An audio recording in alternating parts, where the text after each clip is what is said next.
साल था 1936। आज के हरियाणा में खानपुर कला गांव में एक कन्या गुरुकुल खुला, लेकिन लोग नाराज थे।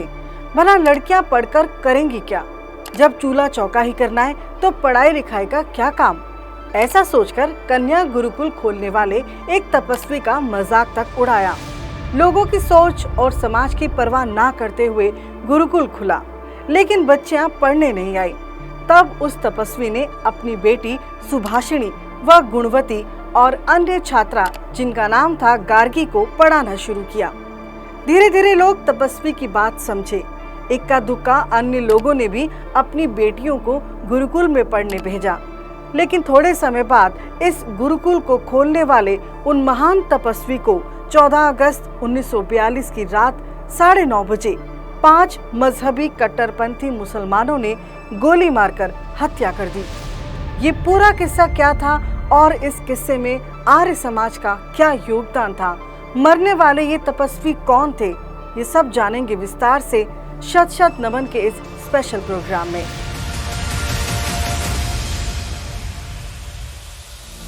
नमस्ते जी, मैं हूं हरप्रीत कौर।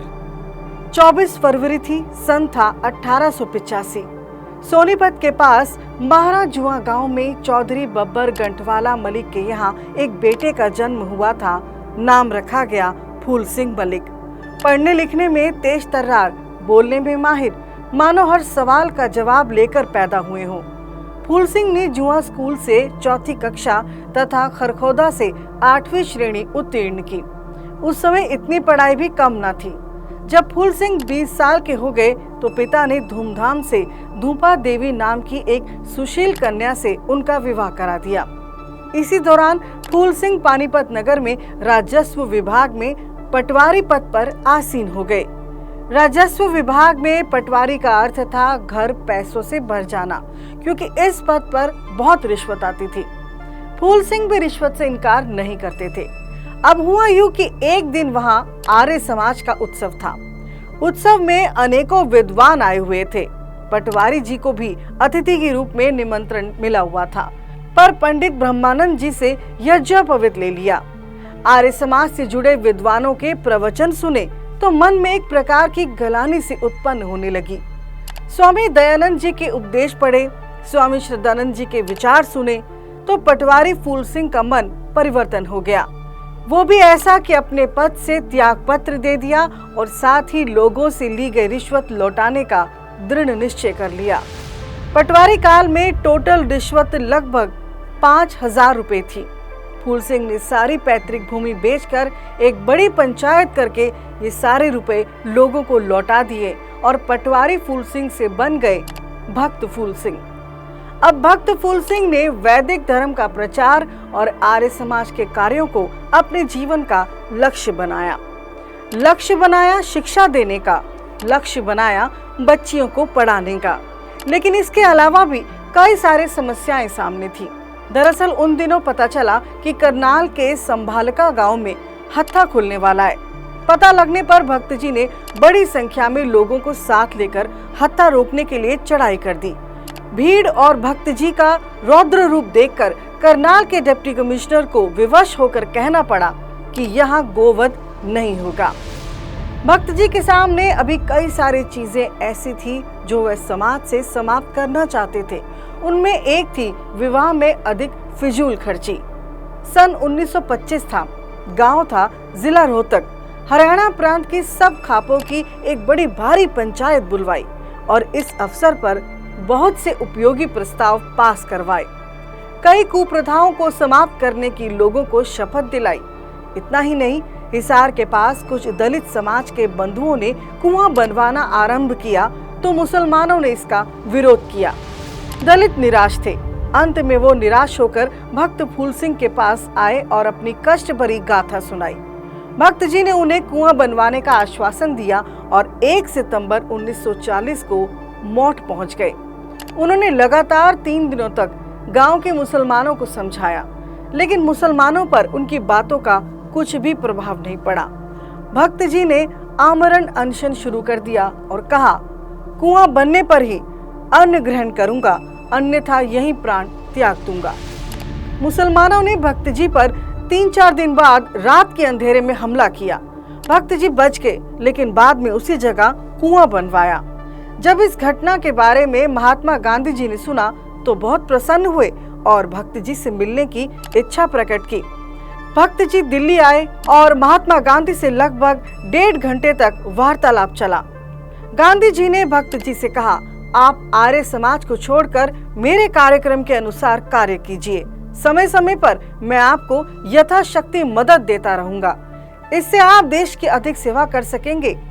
भक्त जी ने निश्चल भाव से कहा, महात्मा जी, मैं आपकी सब आज्ञाओं को मानने को तैयार हूँ, परंतु आर्य समाज को नहीं छोड़ सकता, क्योंकि ऋषि दयानंद और आर्य समाज तो मेरे रोम रोम में रम चुके हैं। भारत के प्राणाधार हो तुम, दयानंद तुम्हारी जय होवे। भक्त फूल सिंह को समाज सेवा, देशभक्ति और अपने धर्म से बेहद लगाव था। सन 1937-38 में लाहौर में 50 लाख रुपए से पंजाब गवर्नमेंट द्वारा खुलने वाले प्रसिद्ध हत्थे को बंद करवाने में भक्त जी महाराज का विशेष हाथ रहा था।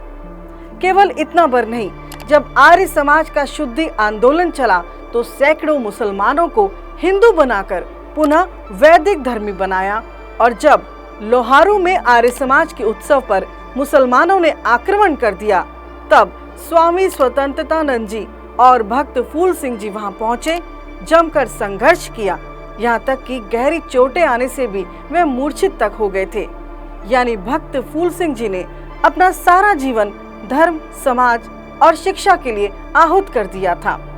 इससे मुसलमान बड़े दुखी थे और सदा भक्त जी को मारने की ताक में रहते थे। 14 अगस्त 1942 ईस्वी को रात के 9:30 बजे 5 मुसलमान अंग्रेज सिपाहियों का वेश धारण करके भक्त जी के पास आए। उस रात भक्त जी कन्या गुरुकुल खानपुर में ही विश्राम कर रहे थे। उन्होंने बैटरी की प्रकाश करके भक्त जी पर पिस्तौल के 3 फायर किए, जिससे भक्त जी वीर गति को प्राप्त हुए। मृत्यु के समय मुख से ओम ही निकला।